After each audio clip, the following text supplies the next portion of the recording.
प्रभु यीशु मसीह में आप सबको जो आप उसके चरणों में आए हैं और तमाम उनको जो इस वीडियो को देखेंगे, मैं हाथ जोड़कर सलाम कहता हूँ। मैं और मेरा घराना खुदावंद की खिदमत करेंगे। We will serve the Lord। ये जो जबरदस्त एक ऐलान है, एक घोषणा जो है, ये परमेश्वर के खादिम यहोशू ने की है। यहोशू जो कि परमेश्वर और मनुष्य दोनों की दृष्टि में क्या है, वफादार गिना गया। ये जो वफादारी होती है, ये खुदावंद की तरफ से इंसान को एक बड़ा तोहफा है। और वो वफादार रहा जब मूसा साहब की खिदमत किया करता था और बड़े अच्छे से उन्होंने मूसा साहब की खिदमत की और उसी खिदमत को मद्देनजर रखते हुए खुदावंद ने उसे एक बहुत भारी खिदमत दी। जब मूसा साहब जो है इस दुनिया से कूच कर गए, रहलत कर गए खुदा के पास से, तो एक बहुत बड़ा काफिला, बहुत बड़ा, लाखों में लोग थे जिनको मूसा साहब लेके जा रहे थे। और मूसा साहब के पास एक तजर्बा था, क्योंकि वो एक राजकुमार की हैसियत से फिरौन के घर में उसकी बेटी के बेटे के तौर पर रहे थे। लेकिन यहोशू के पास एक ही तजर्बा था और वो था मूसा साहब की खिदमत की वफादारी। और ये जो यहोशू ने ऐलान किया है, ये एक बहुत बड़ी घोषणा है कि मैं और मेरा घराना खुदावंद की खिदमत करेंगे। We will serve the Lord। और यहोशू साहब की ऐसी अच्छी अच्छी बढ़िया बढ़िया बातें देख के खुदावंद ने उसको वो लीडरशिप जो उसके उस्ताद पहले करते थे दी। और मैं आपको एक बात बताना चाहता हूं, खुदा इंसान को सब कुछ समझाकर काम देता है, समझाकर। और जैसे कि उदाहरण के तौर पे बागे अदन में जब सृष्टि के आरंभ में इंसान को रचा गया, तो बकायदा उसे समझाया गया था, क्योंकि वो परमेश्वर का स्वरूप है। परमेश्वर मनुष्य से ना कल कुछ छुपाता था, ना कुछ आज छुपाता है। वहां बकायदा बताया गया था कि तूने यह कार्य करना है और सब खा भी ऐश कर। लेकिन वो पेड़ बकायदा उसको बताया गया था कि इसके पीछे वजह क्या है कि तू उसको खाना ना।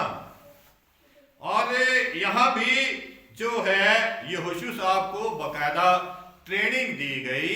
वो जो है मूसा साहब के साथ रहे और उन्होंने जब तालीम हासिल कर ली तो फिर उनको एक सेवा दी गई।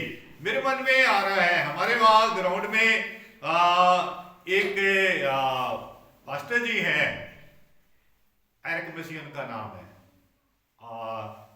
जैसे आप लोग हैं अधिकतर वैसे जो है लोग उनकी कलीसिया के हैं। पंजाबी थोड़ा कम है, जैसे आप लोग हैं यूपी, बिहार, ये लोग ज्यादा हैं। और उनकी खिदमत से जो है जो लोग उनके साथ जुड़े, जिनमें कुछ का नाम मैं आपको बता देता हूँ, आप उन्हें जानते हैं। रोशन लाल गुप्ता जी, उनकी खिदमत से आगे उन्होंने इतनी बड़ी खिदमत चलाई। पास्टर सलीम, उनसे आप लोग वाकिफ हैं, उन्होंने चलाई। और भी बहुत से लोग हैं। और हमारे पास्टर गोपाल जी भी उनके वहाँ उन्होंने खिदमत जो है ये जो जिसे कहते हैं कि प्रेजेंट वर्शिप की। और ऐसे ही खुदावंद इंसान को तराश कर फिर एक बड़ी खिदमत देता है, जैसा कि यहोशू साहब को जो है ये खिदमत दी गई। और जब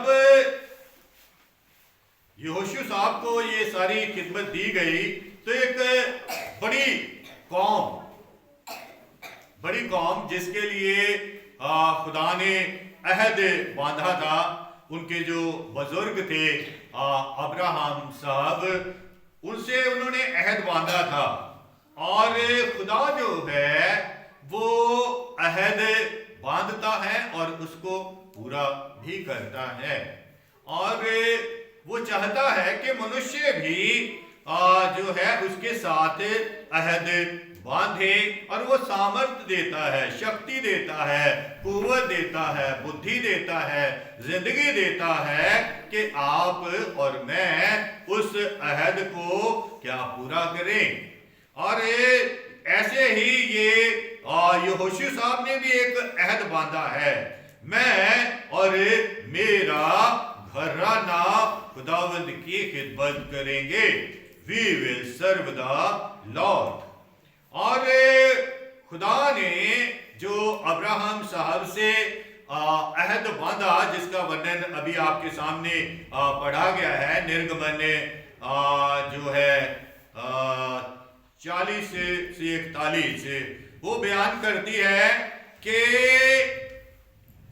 430 साल के बाद उनको यानी कि इजराइलियों को खुदा ने मिस्र में से निकाला, कि वो अपना अहद जो उसने अब्राहम साहब से बांधा उसको वो क्या करे, पूरा कर सके।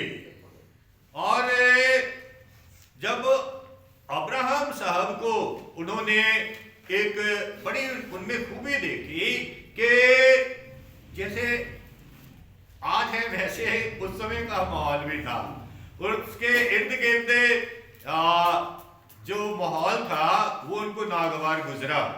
उन्होंने जैसे साइड बुक में इस चीज का बयान आता है कि एक बात उनके मन में आई कि मनुष्य परमेश्वर को कैसे बना सकता है ना। परमेश्वर तो परमेश्वर है। तो उसको बात ये नागवार गुजरी। साइड बुक्स ये भी लिखते हैं कि उनका ये बिजनेस ही था, जैसे बुत तराश कर उनको आगे सेल ऑफ करना। लेकिन वो इस बात से बहुत जिसे कहते हैं सेटिस्फाइड नहीं थे। और मैं आपको एक बात बताना चाहता हूं, जब भी आपके मन में सवाल आने शुरू हो जाए, आप मन ही मन परमेश्वर से बातें करने शुरू कर दें, तो समझ लेना उसके अनुग्रह की दृष्टि जो है वो आप पर लग गई है। ये मौका हर एक इंसान के जीवन में आता है कि जब परमेश्वर उससे बातचीत करता है। वो अलग बात है कि इंसान सुनता नहीं है, क्योंकि जो परमेश्वर है वो इंसान से बातचीत करता है और उसे बुलाता भी है। और अब्राहम साहब के मन की बात सुन के उन्होंने बड़ा एक टास्क उन्हें दिया और एक अहद उनके साथ बांधा। और उस अहद के जब पूरा हो गया, 430 साल उनको लगे। ये 430 साल का इसलिए मैं आपको बार बार याद दिला रहा हूं कि इसके मतलब खुदा ने बहुत अच्छी बात मुझे बताई है, और जो बताया है मैं आपके साथ बांटना चाहता हूं। उत्पत्ति 15 और उसके 12 से 16 में इस बात को बताया गया कि जब अब्राहम साहब जो है खुदा को भाए, उनके मन में वो उनका ख्याल उन्हें पसंद आया और बहुत खुदा खुश हुए। और फिर उन्होंने वहां एक बात की थी कि 400 साल तेरे वंशज को जो है पराये देश में लोग क्या करेंगे, दुख देंगे, कष्ट देंगे। और फिर जो वहां चौथी पीढ़ी भी बताई गई है। मैं आपको एक अपनी जिंदगी का एक तजर्बा बताता हूं। यह हमें देखने में आता है कि लोग बहुत ज्यादा जल्दी जल्दी उन्नति करते हैं, नजर आता है। लेकिन मैं आपको एक बात, सच्चाई की बात बताता हूं जो मेरे तजर्बे की है। उन्नति करते हैं लेकिन 2-3 पुश्तें लग जाती हैं एक सही मसीही बनने के लिए। ये मैं आपको बिल्कुल सारी दुनिया से अलानिया ये कहता हूं कि फिर क्या होता है कि जब ऐसा समय आ जाता है कि आपको कुछ भी हो जाए, कोई हिला नहीं सकता है, फिर जो मर्जी आपके इर्द गिर्द हो, ना तो अपना चर्च आप जल्दी बदलोगे, ना ही अपना जो है परमेश्वर को आप किसी और शय में परमेश्वर करके देखोगे। और ये जो मेरी असेसमेंट नहीं है, ये खुदा की है। कह रहा चौथी पीढ़ी में, ये नहीं है कि जो नए आते उनमें परमेश्वर कार्य नहीं करता है, लेकिन समय लगता है। समय रफ्ता रफ्ता उभर गए, रास्ता रफ्ता सुधर गए, समय लगता है। अब एक बात तो थोड़ी कड़वी है, इसीलिए वचन में ऐसा भी दर्ज है कि जो एकदम से नया विश्वासी है उसको खुदा की खिदमत करना भी जो है बतौर प्रीस्ट जो है वो अलाउड नहीं है। लेकिन अब जो हो रहा है, जैसे हम देखते हैं आने वाले समय में थोड़ा बातें चेंज आती हैं। एक समय था कि ये जो खुसरे थे, इनको परमेश्वर के भवन में जाना अलाउड नहीं था। फिर उसमें एक बदलाव आया कि अलाउड हो गया, क्योंकि खुदा ने फिर देखा कि इनका मन जो है वो मैच्योर है। लेकिन मैं आपको वो बातें बताता हूं जो वचन में दर्ज है, क्योंकि मैं और आप देखते हैं कि जब कभी भी कहीं भी कोई प्रॉब्लम होती है तो आप कभी भी देखना, कोई भी ना तो मेनलैंड चर्च का पंगा होगा, ना कोई जो एस्टैब्लिश मिनिस्ट्री है उसका कोई पंगा होगा। ये सब जो नए विश्वासी हैं, हो सकता वो मुझसे नाराज भी हो जाएं, लेकिन अब मैं क्या कर सकता हूँ, जहाँ मैं खड़ा हूँ मैंने वही बोलना है जो मुझे कहा गया है। मैं किसी को ये कंडेम नहीं कर रहा हूँ, लेकिन आप सबको मैं ये बताना चाहता हूँ। इसलिए मैं, जो बहुत से लोग ऐसे होते हैं कि जल्दी से किसी के सर पे हाथ रख के दुआ करनी शुरू करते हैं, मैं उन्हें मना करता हूँ। मैंने कहा ना, ऐसा ना करना, क्योंकि एक वक्त आता है जब खुदा बाप आपको अलाउड करता है, और वो समय जब आएगा तो आप रखना, फिर काम भी होंगे, नहीं तो क्या हो जाएगा कि उसका कष्ट आपको लग जाएगा। ऐसा होता है, और ये मेरा अनुभव है, क्योंकि मैंने ऐसे कष्ट पाया है अपने इस जिस्म पर। फिर मुझे ये बात समझा दी गई, और ऐसे ही नए लोग भी जो है जब खुदा में आते हैं तो वक्त लगता है तो समझ जाते हैं। और खुदा ने अब्राहम को भी जो है 75 साल जांचा परखा, उसके मन की जो बातें थी, फिर उसको जो है लगभग 25 साल वो ऐसे ही ताए गए। फिर जाके खुदा का और उनका रिलेशन ऐसे हुआ कि खुदा ने उनके साथ ऐसा अहद बांधा जिसको यहोशू साहब लगभग पूरा करने पर हैं। और 40 साल की बात उन्होंने उससे की, लेकिन आज 400 साल की बात अब्राहम साहब से की, 4 पुश्तों की बात की। और फिर यहाँ ये बयान है कि 30 साल उनके बड़े अच्छे गुजरे, 30, और जो है 40 साल जैसे कष्ट की बात है, कष्ट रहे, क्योंकि 30 साल जो यूसुफ साहब थे वो उस समय के जो राजा थे, उनके दिल में उनके लिए बहुत विशेष जगह थी। वो इसराइलियों को जानते थे और ये भी जानते थे कि यूसुफ जो है he is not a ordinary person, ये खुदा का बरगुजीदा लोग हैं, क्योंकि उन्होंने जो है उसके साथ कुछ ऐसा था। इसलिए क्या हो गया कि खुदा जो अपने अहद का पक्का है। और ये सवाल भी कभी जब हम बाइबल पढ़ते हैं आ जाता है कि खुदा ने तो 400 साल का, ये 430 साल कैसे हो गए। और खुदा ने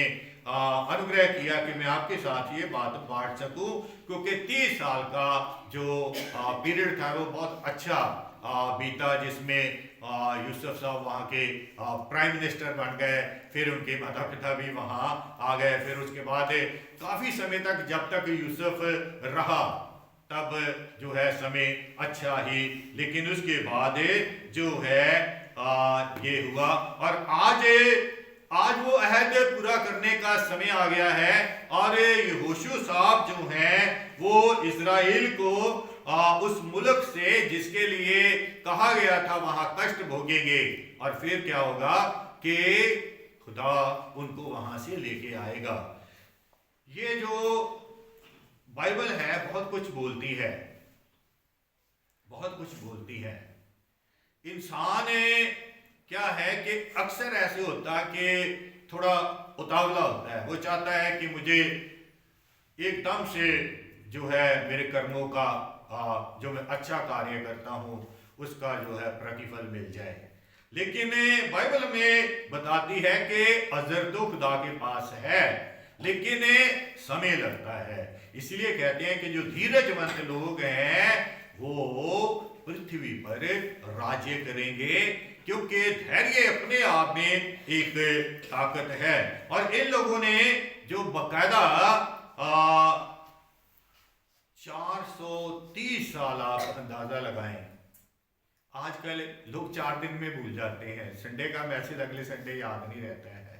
लेकिन इनको ये याद था कि हमारे बुजुर्गों के साथ जो है हमारे खुदावंद ने, जिसको वो पहचान गए थे, जान गए थे कि एक ही खुदा है, उसने अहद बांधा है। और वो जो अहद बांधता है वो पूरा होता है। और वो इस बात पे पुख्ता थे। और वहां जो है उनकी इसी बात से क्या हो गया कि वो कष्ट में तो थे, लेकिन फिर भी क्या होता था, वो उन्नति कर रहे थे, तरक्की कर रहे थे। और वहां के राजा को उनसे कोई ज्यादा प्रॉब्लम नहीं थी, वो किसी को तंग नहीं करते थे। हमेशा ऐसे होता है कि किसी भी चीज की जो सच्चाई की जब ग्रोथ होती है ना, तो जो झूठ है वो फड़फड़ाने लगता है, लेकिन फड़फड़ा के बैठ जाता है, कुछ नहीं होता है। और ऐसे ही पूरी दुनिया में हो रहा है। मसीहत की ग्रोथ हो रही है, सच्चाई बढ़ रही है, और झूठ क्या है, फड़फड़ा रहा है। और जैसे फड़फड़ा रहा है, काटने वाले फड़फड़ाने के पर भी काट रहे हैं पूरी दुनिया में, जो भी हम देख रहे हैं। क्योंकि परमेश्वर जो है वो अपने बंदों का ध्यान रखते हैं। और वहां भी जब लोगों ने पुकारा, उन्होंने सुना और अहद पूरा किया गया। और यहोशू जो है वो इस्राएल को उस मुकाम पर ले आए हैं जो कि उनके बुजुर्गों के साथ बताई हुई जगह है। मान लीजिए आज के दिन आप ये समझ सकते हैं कि आप स्वर्ग, जमीन पर स्वर्ग। मैं आपके साथ एक बात और साफ करना चाहता हूं, ये आसमान से आपको कुछ नहीं मिलना है। आसमान से सिर्फ यीशु मसीह ने न्याय करके आपको ये पृथ्वी पर ही जो है आपने राज्य स्थापित करना है। मैंने और आपने यीशु के नाम पर, उसके पथ चिन्ह पर चल के इस धरती पर राज्य स्थापित करना है। यीशु मसीह ने इसीलिए कहा है कि जैसे तेरी मर्जी स्वर्ग में पूरी होती है ऐसे जमीन पर हो। और मैं फिर दूसरी बात आपको बता देता हूं कि बाइबल में लिखा है कि लहू मांस वहां नहीं जा सकते, लेकिन एक स्थान है जहां जब इंसान मर जाता है वहां रखा जाता है। फिर जब यीशु मसीह आएंगे तो जो नए जिस्म दिए जाएंगे, जैसे पहले एक मिट्टी में से लेके आकार दिया, और अब फिर एक नए जिस्म दिए जाएंगे। और मैंने और आपने इसी स्थान में रहना, यानी कि परमेश्वर के चरणों में, परमेश्वर की। इससे बेहतर जगह और कहां हो सकती है ना। इंसान थोड़ा ऊपर जाने की कोशिश करता, ऊपर का राज्य जो है। ये मैं आपको सारी बातें इसलिए बताता हूं, आप प्रभु को ठीक से समझें और वैसे समझें जैसे वचन कहता है। और मैं आपसे इसलिए कहता हूं कि आप पढ़ा करो ताकि आपको पता लगे, क्योंकि बाइबल कहती है लहू मांस वहां नहीं जाएंगे, लेकिन जाएंगे स्वर्ग में, जैसे कि ये जगह जिसमें यहोशू साहब इन्हें लेके जा रहे हैं, जो उनके साथ बुजुर्गों के साथ अहद बांधा था, बिल्कुल स्वर्ग की तरह थी। वहां इंसान को क्या है, खेती बाड़ी के लिए इतनी मेहनत नहीं करनी पड़ती थी, और जो आसमान से अपने आप खुदा अपनी कुदरत से जो सारे इंतज़ाम करता था, और वहाँ की जो फसल थी वहाँ बताया गया है, आप सुनेंगे खुश हो जाएंगे, वो एक बरकत का चिन्ह आपको बताया गया है कि एक अंगूरों का गुच्छा 2 आदमी उठा के लेके जा रहे हैं। वो मतलब भी थोड़ा ऐसे जब हम उसको विजुलाइज करें थोड़ा मुश्किल सा लगता है, लेकिन वो मेरे और आपके लिए वहाँ दूध की जो है नदियाँ बहती हैं, और हर तरह की बरकत जो है वो मुझे और आपको भी मिलनी है, क्योंकि यीशु मसीह जो जगह तैयार करने गए हैं वो सारी बातें आसमान पर क्या कर रहे हैं, हमारी गलती खताओं के लिए हमें मुआफी दिलवा रहे हैं। जो हम बार बार गलतियां करते जा रहे हैं, है ना, वो उसकी हमें माफी दिला रहे हैं। और फिर जब आसमान पर से वो क्या करेंगे, ऐलान करेंगे कि उसके दूत वहां जाएंगे, फिर जो राज्य जो है वो धरती पर जैसे उस समय था स्वर्ग जैसा, ऐसे ही स्वर्ग यहाँ भी बनेगा, जिसमें यहोशू साहब उन्हें लेके जा रहे थे। लेकिन में एक बड़ी खुशी भी होती है कि सारी बातें बार बार दोहराई जाती हैं। तब भी जब यहोशू साहब ने उनको वहां लेके जाना था, जिसे कनान कहते हैं, और तब भी जो व्यवस्था विवरण 11:26 से 28 का पाठ पढ़ा गया है, तब भी वहां क्या है, ग्रिजीम पहाड़ से बरकत के जो है बातें बताई गई, बहुत बड़ी बड़ी बरकतें हैं, और एबाल पहाड़ पर जो है श्राप है। तब भी खुदा ने यही कहा था कि ये सारी बातें समझाकर कि मैं चाहता हूं कि तुम स्वर्ग जाओ, यानी कि अच्छी अच्छी वस्तुएं जहां है वहां आप जाओ। और वहां भी लोगों ने ऐसे इस बात का एलानिया जो है इजहार किया था, और जैसा आपके सामने पढ़ा गया है 11:26 से 28 में लोगों ने इस बात के लिए भी कहा कि हम तो खुदावंद का ही, जिसने हमें मतलब हमारे बुजुर्गों के साथ अहद बांधकर अहद पूरा किया, और आज हम बिल्कुल स्वर्ग में जाने के करीब हैं, हम उसी खुदावंद की क्या करेंगे, बंदगी करेंगे, केवल उसकी बंदगी करेंगे जो कि हकीकतन खुदा है। अभी हमारे बीच में पीछे हमारे भाई साहब बैठे हैं, वो अपनी गवाही देंगे। वो अभी उनको थोड़ा समझ नहीं आया, वो हमारी इस बहन से थोड़ा जिक्र कर रहे थे, बहस कर रहे थे, बातचीत कर रहे थे। उन्होंने सोचा कि इन्होंने कुछ और विश किया, और वो इनको ये कह रहे थे कि जय मसीह की बोलनी है, हालांकि उन्होंने ऐसे ही बोला था, जय मसीह की बोलनी थी। तो वहां वो ये बता रहे थे कि किसी और ने इंसान को नहीं बनाया, किसी और ने इंसान के अंदर अपना दम नहीं फूका, एक ही परमेश्वर है जिसे मैं और आप जानते हैं, और वही परमेश्वर सब कुछ सिखाकर सृष्टि के आरंभ में भी, और यहां भी क्या है व्यवस्था विवरण में भी जो 11 बाब उसकी 26 से 28 में बकायदा उन्होंने क्या किया, समझाया, लोगों ने सुना, और फिर क्या जवाब दिया कि हम सच्चे जीवते परमेश्वर की ही बंदगी करेंगे। मैं आपको एक बात बताना चाहता हूं, परमेश्वर बंदगी का भूखा नहीं है, वो बंदगी का भूखा तो शैतान है। आपने वो मैथ्यू 4 में देखा है, तू मुझे सजदा कर। परमेश्वर तो आपके दिलों पर राज्य करना चाहता है, और दिलों पर आपके राज्य तभी होगा जब आप उसको ठीक से समझेंगे, अपने दिलों में जब उसे स्थान देंगे।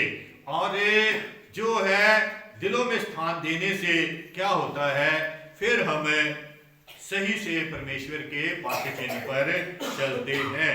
और यहाँ उन्होंने जवाब दिया कि हम चलेंगे। आज भी पूरी दुनिया में क्या है, लोग मसीह को मानते हैं, कहते हैं कि प्रभु हमारा मुक्तिदाता है, लेकिन मैं दुख के साथ कहता हूं कि बहुत से कहते हैं लेकिन मानते नहीं हैं। जब उनके जीवन देखते हैं, जीवन शैली देखते हैं, या उनके जिसे कहते हैं कि घर के हालात देखते हैं, घर का माहौल देखते हैं, तो उनमें परमेश्वर को मानने वाली कोई भी बातें नजर नहीं आती और कहते हैं। लेकिन परमेश्वर ये चाहता है कि आपकी बात हाँ की हाँ और ना की ना में हो। अगर आप अभी तक परमेश्वर को समझे नहीं है तो कोई आपको जबरदस्ती थोड़ा है कि आप ये ऐलान करो, जैसे यहोशू कह रहा है कि मैं और मेरा जो घराना है खुदावंद की खिदमत करेंगे। अगर आपने अहद बांधना है तो आपको अहद में कायम भी रहना पड़ेगा। जैसे कि खुदा के बड़े बड़े दासियां जो अहद में पक्के रहे हैं, मैं आपको बता देना चाहता हूं कि मैंने अपने जीवन से अनुभव देखा है कि उनको कभी किसी चीज की थोड़ नहीं है। और आज वो हमारे गांव में थे जो तब ईंटों के भट्ठे में काम करते थे, और कोई और ऐसे लेबर क्लास थे, जैसे हम में से अधिकतर लोग लेबर हैं, और आज वो करोड़ों रुपए में खेल रहे हैं, क्योंकि परमेश्वर जो है वो वफादार है। जैसे यहोशू अपने जो है मास्टर का वफादार रहा, उसे बड़ी खिदमत दी गई, ऐसे जब हम परमेश्वर के वफादार होंगे तो वो हमें बड़ी खिदमत देगा। और खिदमत का मतलब ये नहीं है कि सब आप पास्टर बन जाओगे या पास्टर जी की तरह गॉस्पेल सिंगर बन जाओगे। खिदमत ये है कि हर इंसान को अपने घर का मुखिया बनाया जाता है और उसका ये फर्ज बनता है कि अपने घर के सारे सदस्यों को ठीक उसी तरह चलाए जैसे कि यहोशू इस बात की घोषणा कर रहा है। और मैं ये चाहता हूं कि मेरी कलीसिया में भीड़ चाहे ना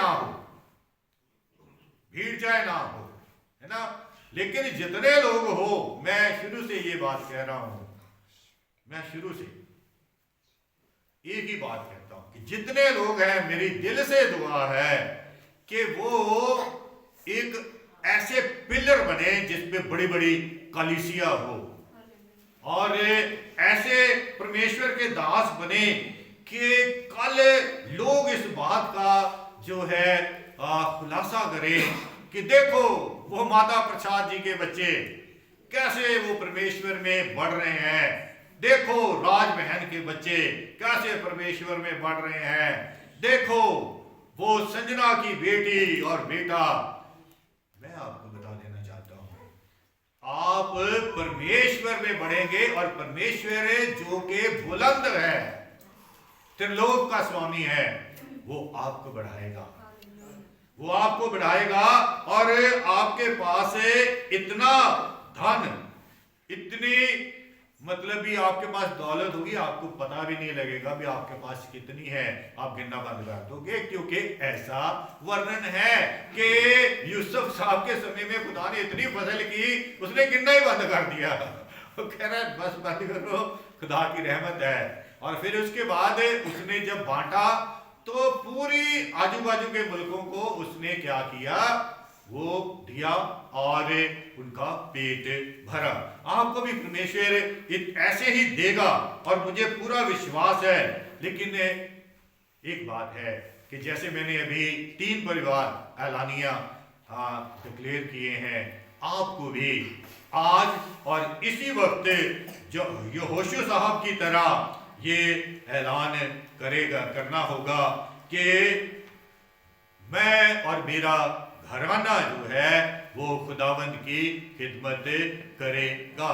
और मुझे ये पूरा विश्वास है कि जैसे ये 3 परिवार जिनको आप जानते हैं, इनकी उन्नति, अभी आपने तो पहला गेर देखा है, इनकी उन्नति आप देख रहे हैं। इनसे आप पूछ सकते हैं कि जब से इन्होंने अनिल साहब के जो गीत गाते हैं कि पल्ला दे रहा फड़े आते पार लग जावांगे, अब पल्ला फड़ा है तो इनके जीवन की उन्नति आप देख सकते हैं।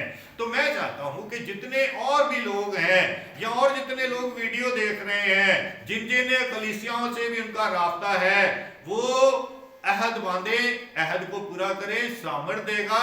और अहद ये है आज की तारीख में कि मैं और मेरा घराना खुदावंद की खिदमत करेगा।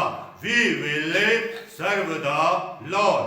और मैं चाहूंगा आप अपने स्थानों पे खड़े हो जाएं। और ये जो आपने आज वचन सुना, 3 परिवारों की उन्नति देखी, आपने आगे भी देखेंगे। खुदावन पर अपना रहम बना के रखें। और आप सब आज समझ गए हैं जो हमने बात की है। तो जब समझ गए हैं, अब मैं क्यों, हम क्यों नहीं है, है ना? अब मैं क्यों रह जाए? अब इसको हमने हम कह के बोलना है। और मैंने सिर्फ एक दफे यहां से बोलना है, उसका जवाब आपने देना है। उसी हिसाब से आपको बरकत भी मिलेगी। हालेलुया। हम यहोवा की सेवा करेंगे क्योंकि हमारा परमेश्वर वही है। हम परमेश्वर की सेवा करेंगे। We will serve the Lord in the name of Jesus. In the name of Jesus. Amen. Amen.